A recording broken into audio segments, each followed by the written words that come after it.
Hey everyone, how y'all doing? Time to bring some focus to your favorite and not so favorite, well, not films this time, but still. Cam here and welcome back to Cam in Focus.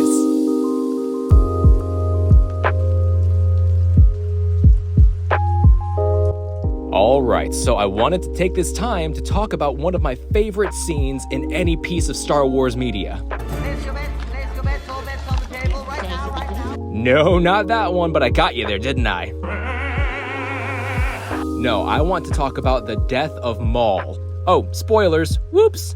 If you haven't watched Rebels, come on, get on the ball. It's literally some of the best Star Wars storytelling in existence. So let's set the stage here.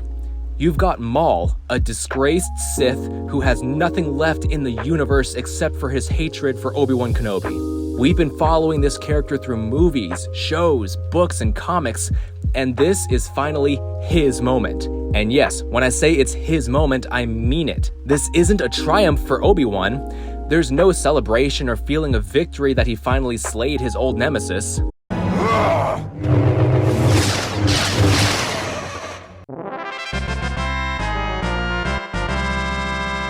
It's a very somber, quiet moment that feels less victorious and more bittersweet. And when you have a character like Maul who has been developed over so many years, this was absolutely the right way to handle it. Yes, Maul is an evil dude. He's done terrible things in pursuit of his own agenda.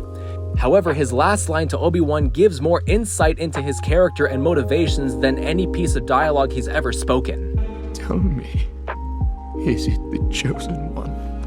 He is. He will avenge us. Now, I've seen people say that he's saying Luke will avenge himself and Savage, whom Sidious killed in the Clone Wars, but no.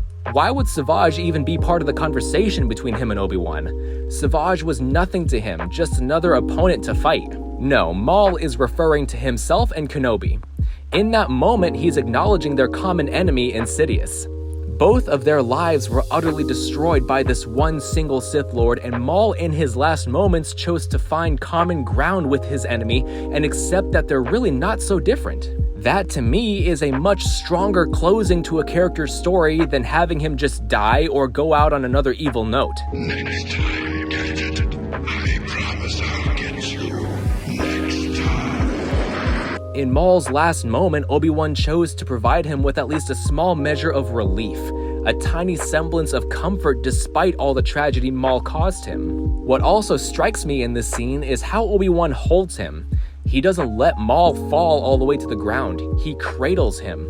He closes his eyes and strokes his cheek like one would a fallen friend or comrade. One of the most Jedi-like things Obi-Wan does in his entire life is that he treats a fallen enemy with the respect he deserves.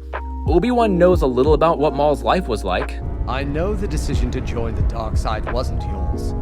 The Night Sisters made it for you. Silence! And he understands that Maul isn't someone to despise, he's someone to release, to save, to liberate. Maul was released from his pain, his obsession, and most importantly, from Obi-Wan himself. While this doesn't quite parallel with Luke and Vader and how he saved that Sith Lord, the foundation is there. Two characters who have a tragic history with one another are drawn together by one's desire to confront the other. The Jedi emerges victorious, and the Sith is offered just enough comfort to allow them to pass peacefully. It's like poetry, it rhymes. I love revisiting this scene and indeed this episode of Rebels.